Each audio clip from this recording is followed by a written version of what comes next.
Bueno,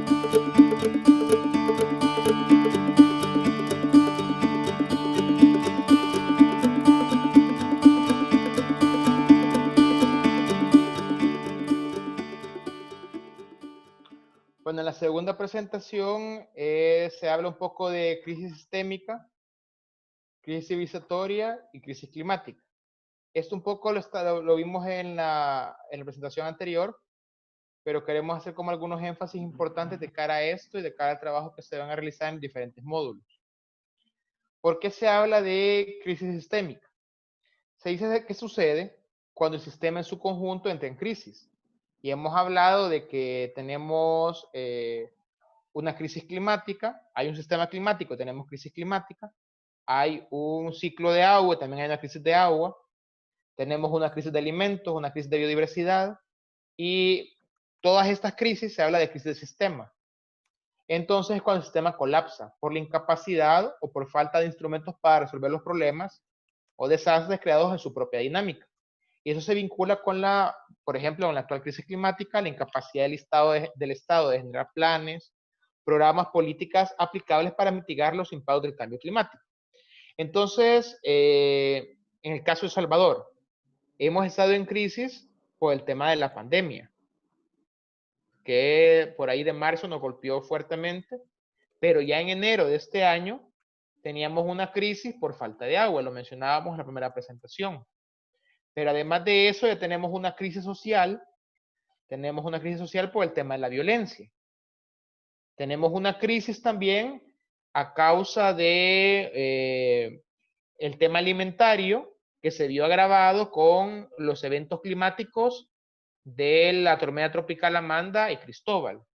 Entonces, digamos que como estas crisis se van sumando y nos generan una crisis sistémica que digamos el Estado o las autoridades no tienen capacidad de resolver. En ese sentido, se habla entonces de crisis de civilización cuando la civilización capitalista, o sea, hay una crisis de la civilización capitalista y que afecta al conjunto de conocimientos, costumbres, que constituyen lo que suele definirse como civilización. Y los rasgos de esta crisis civilizatoria son la crisis ecológica. Aquí vamos a vincular lo que preguntaba una compañera, es decir, en el chat, que se planteaba el tema de vivir como nuestros abuelos. Y es que esto es lo que se ha perdido. Es decir, yo recuerdo, por ejemplo, mi abuela me contaba, en el caso, el papá de ella, todo lo resolvía en su terreno. Es decir, él sembraba maíz y pues había maíz, tenía algunos palitos de café y ahí molían, lo ponían a tostar y lo molían el café para hacer café. Tenían ahí un cuchito, lo mataban y sacaban la manteca, sacaban la carne, sacaban el tocino, tenían gallinas para poner huevos y sembraban también hortalizas para el consumo de la casa y todo lo tenían garantizado. En algún momento eso lo perdimos. En algún momento pues dejamos de cocinar con manteca de cuche, que yo me acuerdo que mi abuelita toda su vida comió manteca de cuche y jamás padeció de los triglicéridos ni del colesterol. Y hoy tenemos aceites vegetales, entre comillas, que lo producen en una empresa que sí nos causa eso. O el tema de café procesado que nos causa gastritis, cuando antes nuestros abuelos y abuelas tomaban café que ellos ponían a secar, ellos molían, que jamás les provocó eso. Antes se bañaban con jabón de cuche y jamás les produjo caspa, y hoy pues tenemos champús muy caros y sí nos produce caspa. Entonces, ¿cómo regresamos a esa otra forma de vivir más natural y que no nos genere las crisis actuales? ¿Es posible? Claro que sí. Lo que pasa es que no hay conciencia y a veces hay otros topes, pero digamos que hay gente que sí lo puede hacer. El tema de la basura, ¿por qué no se composta? Porque hay en algunos municipios, yo conozco algunos municipios en Sonsonate, por ejemplo, que protestan cuando no pasa el camión de la basura. Y uno dice, bueno, pero si esta gente, la mayoría de residuos que generan, los podrían reciclar y lo que no reciclan lo pueden compostar. Pero es casi como no sé, se mira tal vez como una necesidad impuesta, el que pase el camión de la basura y yo fácilmente pues me quedo sin hacer más. Antes nuestros abuelos y abuelas se metían con la cuma a quitar la hierba, hoy le echamos ahí el paraquat, el gramoxón, y obviamente con eso contaminamos el suelo, el agua, la biodiversidad, pero con eso puedo estar 2 horas más en la hamaca. Entonces, sin duda, regresar a como vivían nuestros abuelos y abuelas es lo ideal. El tema de tantas bebidas gaseosas. Compramos bebidas gaseosas que nos dañan la salud, generamos basura, pero a la vez tenemos, más que todo en las zonas rurales, pues una gran cantidad de frutas que las podemos hacer frescas y no la aprovechamos. O una gran cantidad, a mí me da risa cuando uno va a veces al campo, que si uno se pone a recoger mangos lo acusan de vaca. Y acá en San Salvador no se hallan los mangos o son bien caros. Ese tipo de cosas creo como que hay que ir reflexionando en ese cambio de cultura. Cambio de cultura y qué necesito más, un teléfono nuevo o tener asegurada la comida. Tener comida de calidad o tener churritos o tener alimentos que no son sanos. Pues eso cuando uno habla de crisis de civilización es ese análisis. ¿Cómo es de que en nuestros países estamos tan malnutridos, por ejemplo? O cómo se padece de obesidad por malnutrición. Son parte de estas cosas que hay que discutir en el tema de la crisis de civilización. O cómo, y eso creo que es importante para, digamos que de cara al Foro Nacional de Salud, y yo recuerdo que un planteamiento que era muy constante siempre en la compañera Margarita, en paz descanse, que ella siempre planteaba de que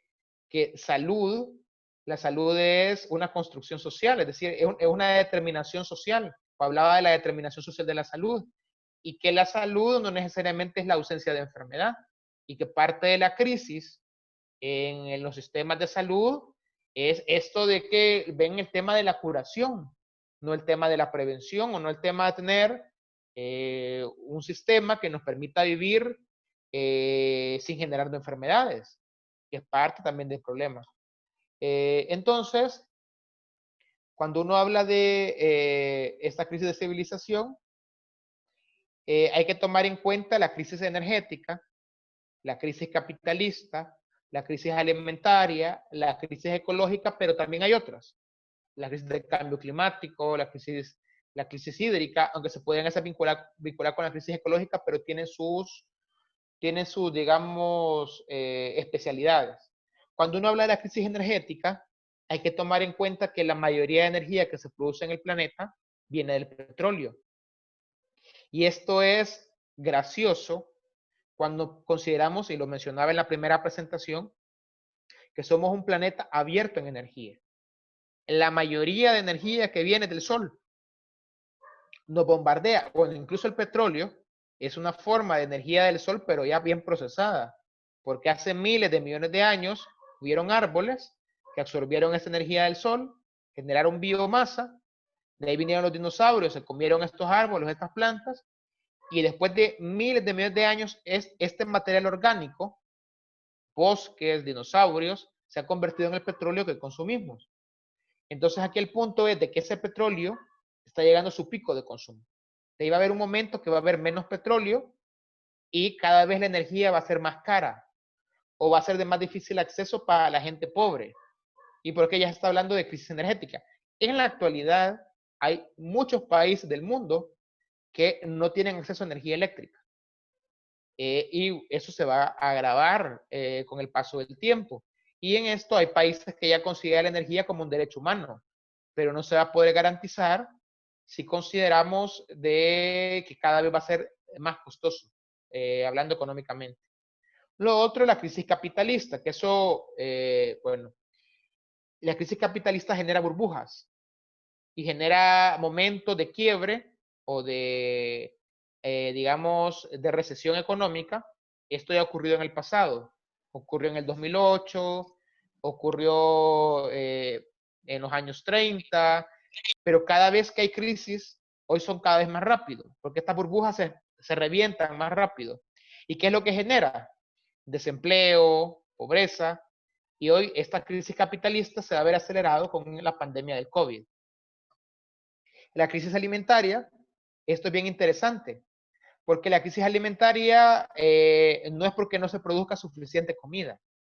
Comida se produce hasta para alimentar al doble de la población que existe. El problema es que la mayoría de comida que se produce es para alimentar ganado, gallinas, cerdos, para satisfacer el consumo de quien compra ese tipo de productos. Entonces, hay gente que padece hambre para garantizar comida de mejor calidad, o tal vez la palabra no es mejor calidad, para garantizar alimento de cierto tipo a ciertos estratos sociales. Entonces, si todos, por ejemplo, nos volviéramos vegetarianos, obviamente habría un buen impacto positivo en el tema alimentario y en el tema ecológico. Y que hay que tomar, digamos, como en cuenta. Y por último, en la crisis ecológica, está vinculado al anterior y tiene que ver con el cambio climático, con la falta de agua, con la pérdida de biodiversidad. Y en todas estas crisis, obviamente es el ser humano el causante, el que la genera y a la vez el impactado.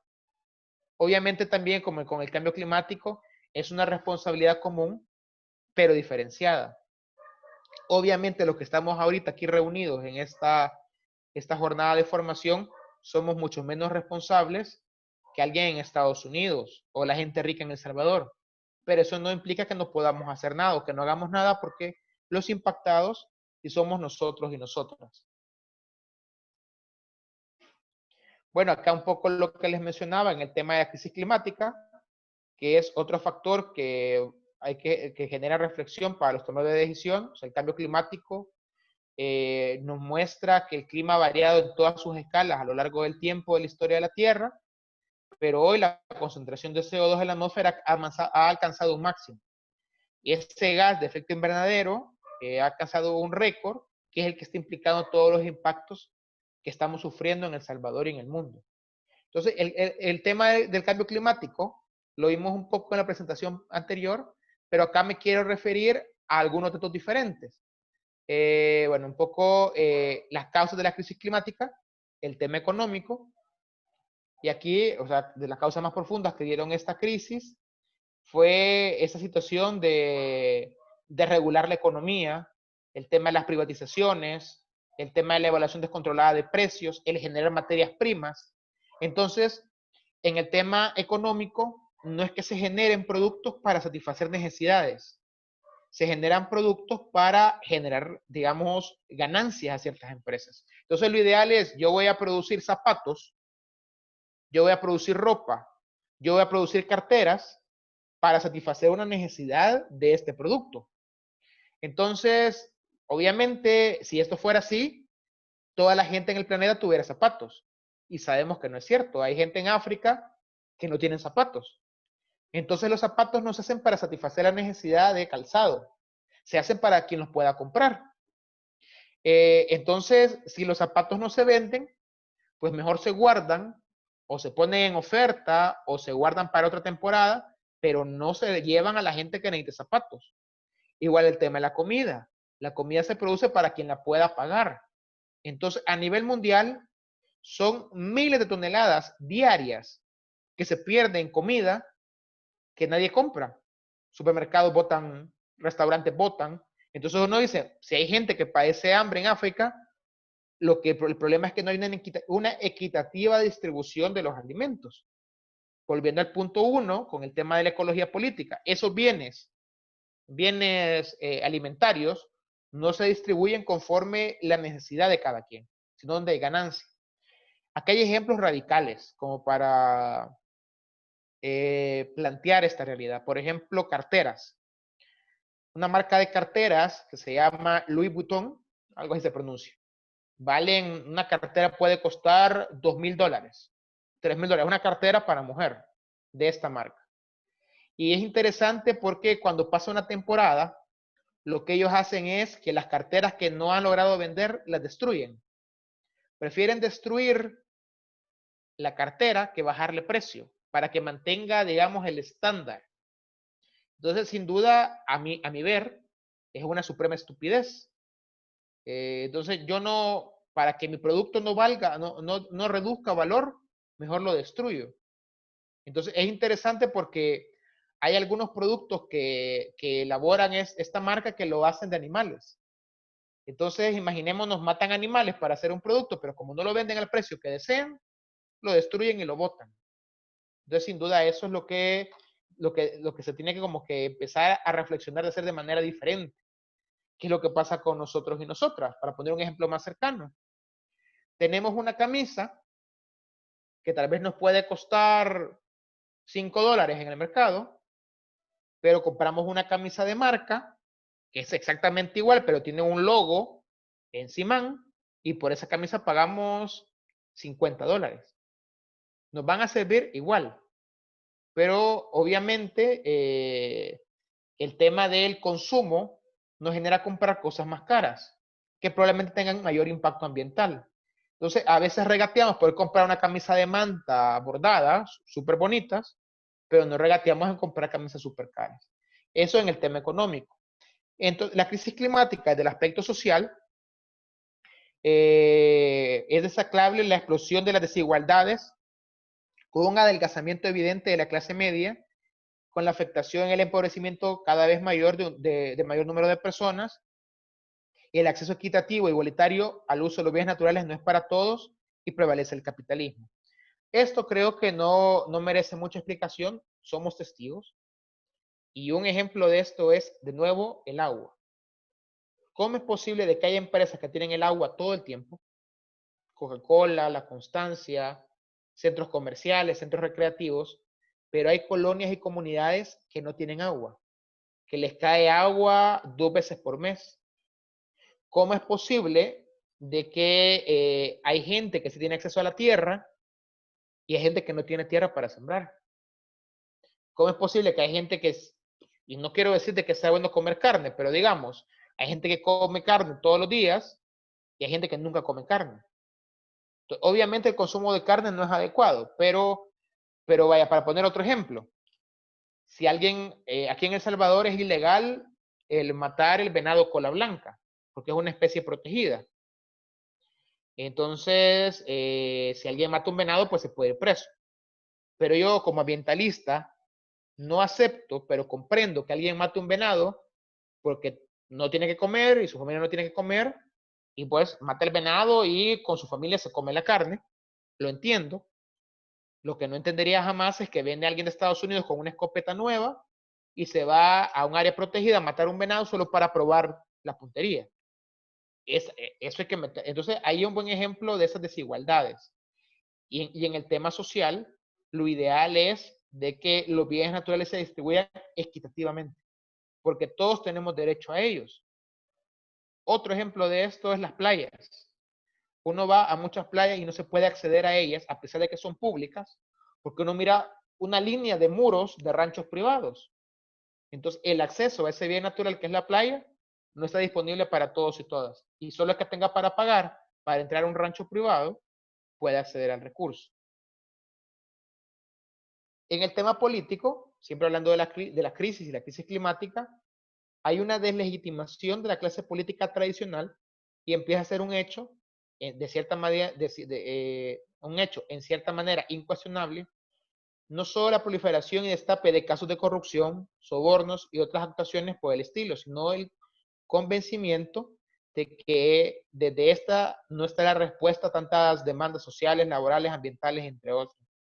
Y también es parte de esta lógica de crisis. Es decir, volviendo al tema del agua, hemos pasado exigiendo una ley general de agua por más de 14 años. No se ha resuelto. En los últimos 6 años, exigiendo una ley de soberanía alimentaria. No se ha resuelto. Hemos estado exigiendo una ley de cambio climático. No tenemos. A veces se han conseguido resultados más a nivel local, con ordenanzas o con políticas públicas locales. Obviamente se han dado victorias. Tenemos prohibida la minería metálica en el país, pero no, la política no avanza según la necesidad de la población. Tenemos quejas de gente que la están desalojando de las zonas costero-marinas. Gente que ha vivido ahí por los últimos 50 años, 60 años, les desalojan y luego dan un permiso para hacer un hotel de playa. Entonces, ¿por qué el hotel de playa sí puede estar ahí, pero la gente que tenía un jacal no. Es parte de esa crisis política que también afecta a esto. Y obviamente el tema de la ecología, ¿verdad? Como el modo de producción y consumo, este modelo desarrollista impulsado históricamente por el mundo enriquecido, o sea, los países ricos, no tienen en cuenta que el planeta tiene una capacidad limitada. Entonces, somos un planeta finito y no podemos vivir todos y todas gastando materiales o recursos como que estos fueran infinitos. En ese sentido, si todos quisiéramos vivir como la gente en Estados Unidos, se necesitarían de 4 a 5 planetas Tierra y solo tenemos uno. Por tanto, la lógica no es tener más recursos, sino cómo ocupamos eficientemente los que tenemos.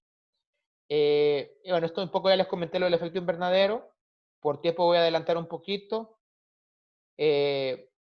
Bueno, entonces en esto de la crisis climática, lo que se espera son guerras por el control del petróleo que ya están teniendo, la destrucción de bosques y la tala indiscriminada, el tema de los modelos de producción y consumo, los cambios periódicos en la órbita de la Tierra y su inclinación, los movimientos de los continentes, todo lo que pueda, lo que se considera que cambia la temperatura. Pero según el panel intergubernamental de expertos del cambio climático, la mayor responsabilidad, el 99% de la responsabilidad del calentamiento global es del ser humano y sus actividades. Ahora, de nuevo, ¿todos somos responsables? Sí, pero de manera diferenciada. Y volvemos con esto de la ecología política. Así como no todos tenemos acceso igual a los mismos bienes naturales o recursos, tampoco todos de manera igual somos responsables del daño. Entonces, obviamente, los países que más consumen, los países ricos, son más responsables. Y aquí el mejor ejemplo es con el cambio climático y esta lámina. Acá se puede ver los países que son más responsables en esto de la crisis climática. Se puede ver como Estados Unidos es el país que más lanza por persona toneladas de CO2 a la atmósfera. Otro ejemplo es Irlanda, el Reino Unido o Inglaterra. Acá hay un ejemplo de Honduras. Entonces acá tenemos Honduras que produce 1.1 toneladas de CO2 por persona al año. Honduras. Y tenemos a alguien de Estados Unidos que produce más de 20 toneladas de CO2 por persona al año. Obviamente, es más responsable alguien en Estados Unidos que alguien en Honduras. O alguien en Bangladesh que produce solo 0.3. Entonces, en ese sentido, aquí podemos ver perfectamente cómo el acceso a los bienes es diferente, pero también el daño que causa. Entonces, la solución a las crisis no es solo que ellos dejen de consumir, sino que como todos y todas consumimos adecuadamente para tener un buen vivir. Porque además de los seres humanos, también hay otras especies. Hay otras generaciones que nos vienen en el futuro y que tenemos que garantizar estos bienes naturales para ellos. Un poco en este mapa se puede ver entonces cómo los países ricos son los más iluminados y perdón, son los países más responsables del cambio climático. Porque para generar energía, como les mencionaba, se necesitan combustibles fósiles. Por tanto, los países más iluminados, Estados Unidos, Europa, Japón, China, India, son los más responsables del cambio climático. África desaparece, la mayoría de Australia y Oceanía, la Amazonía, está a oscuras, pero son países, el sur global no es el responsable, pero sí es el impactado. Igual, el tamaño de los países, si el tamaño del país dependiera del nivel de gases que genera o de contaminación. Y aquí un poco lo que nos comentaba Juan Carlos, en Centroamérica no somos grandes emisores. Son los países del norte global los que más generan gases de efecto invernadero y los causantes del cambio climático.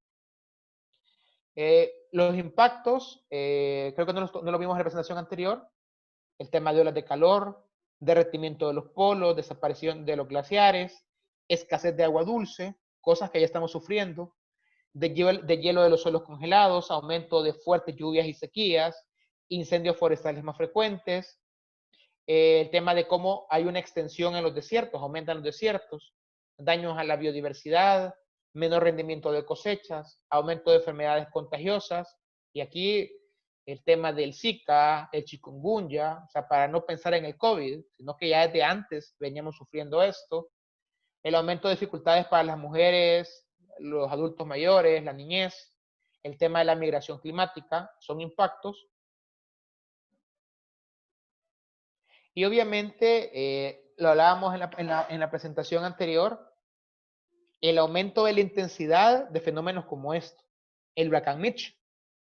El huracán Mitch, que el del 98, que fue un huracán categoría 5 que afectó toda la región centroamericana, tenía el tamaño de toda Centroamérica, y bueno, es un fenómeno natural por medio del cual se transporta energía de un lado a otro en la atmósfera. El problema ahora es que tenemos huracanes similares casi todos los años. Entonces tenemos escenarios como este. Obviamente ahí no es un río, es una calle inundada. Escenarios como este, que también es una calle inundada acá en San Salvador. Entonces, si es que tenemos un fenómeno natural como esto, y esto lo vamos a ver en la última presentación, por cierto. Si tenemos un fenómeno natural como este, combinado con todo lo que vimos en la primera presentación, que es que no tenemos bosque, que estamos impermeabilizados, que hemos contaminado los ríos, vamos a tener escenarios como este, es decir, desastres, escenarios de crisis.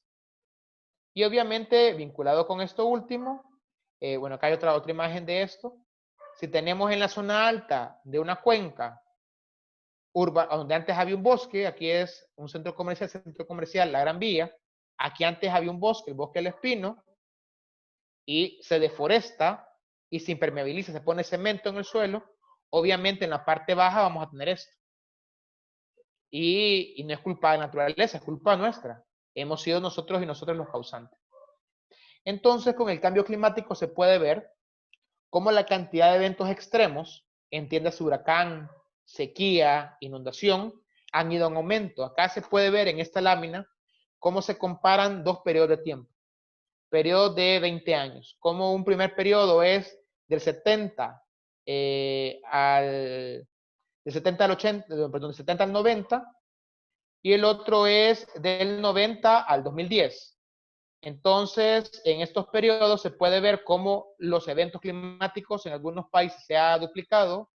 En países como Costa Rica fácilmente han aumentado 4 veces, en El Salvador 3 veces y así. Entonces, efectivamente hay una tendencia en el tiempo del aumento en la frecuencia de los eventos climáticos extremos.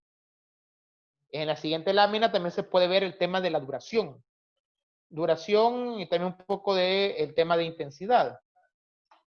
Acá se puede ver en color azul los eventos climáticos que a través de los días, perdón, a través de los años, han ido durando 2 días, en azul. En verde los que han durado 5 días. Y en rojo los que han durado más de 10 días. Y la cantidad de agua en milímetros que ha caído en cada uno de estos fenómenos.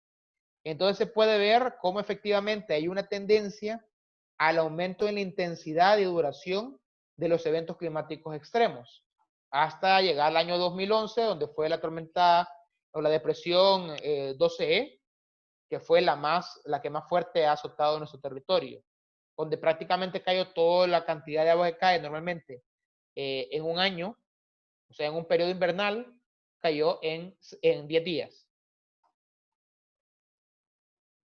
Acá también en esta lámina se puede ver eso, cómo los eventos climáticos en color verde son los que nos llegaban por el Océano Atlántico, en color azul los que nos vienen por el Océano Pacífico, y según la altura de la columna es la duración o intensidad de cada uno de estos fenómenos.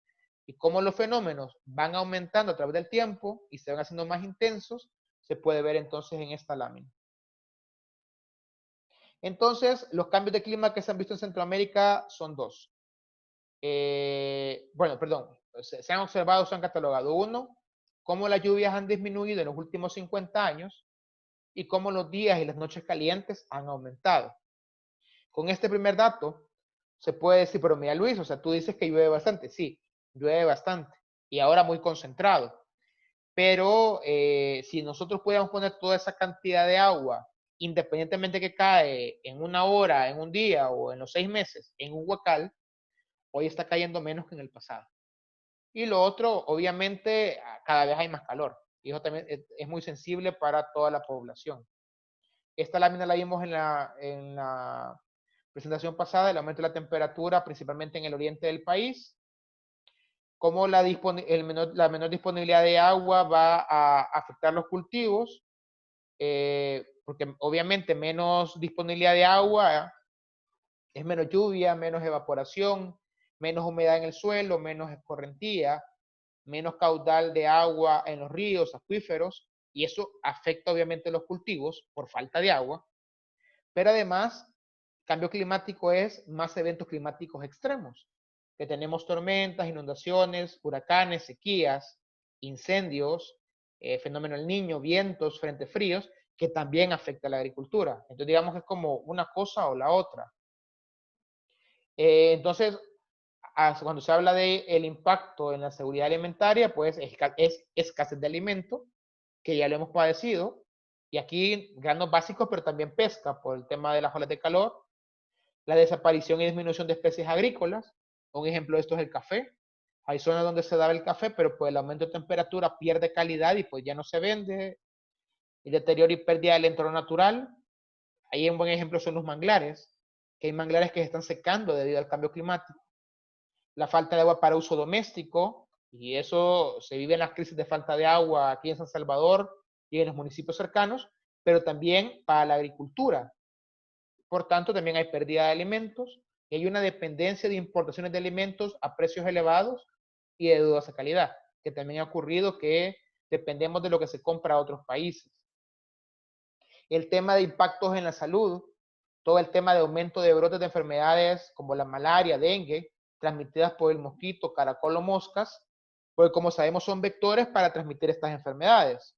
Igual el zancudo o sea, se reproduce más rápido debido al cambio climático, porque se reproduce mejor en ambientes más cálidos o más tibios, y tenemos que tener, o sea, tenemos zancudos que están cada semana naciendo, que pueden pasar el dengue, el mayaro, el chikungunya, el Zika, y obviamente afectar la salud de la población.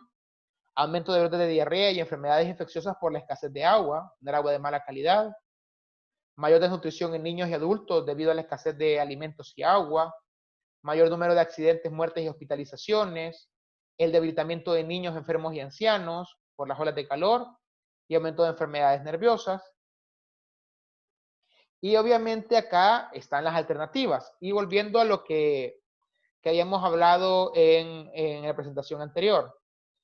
Uno, el tema de la adaptación, o sea, el tema de la agricultura, cómo se hacen sistemas agroecológicos. Un compañero mencionaba el tema de los sistemas agrosilvopastoriles o agroforestales, el tema de acuerdos de los países para poder lograr que los países desarrollados mitiguen el cambio climático, y obviamente todas las acciones individuales que uno pueda realizar, desde cuidar los árboles, ahorrar el agua, ahorrar la energía, y evitar, digamos, el permitir que empresas, industrias destruyan los bienes ambientales, y también que afecten, digamos, nuestra salud consumiendo productos que son de mala calidad o que son parte del problema del cambio climático. Bueno, yo me quedaría aquí con esta presentación y ahorita abrimos el espacio para preguntas.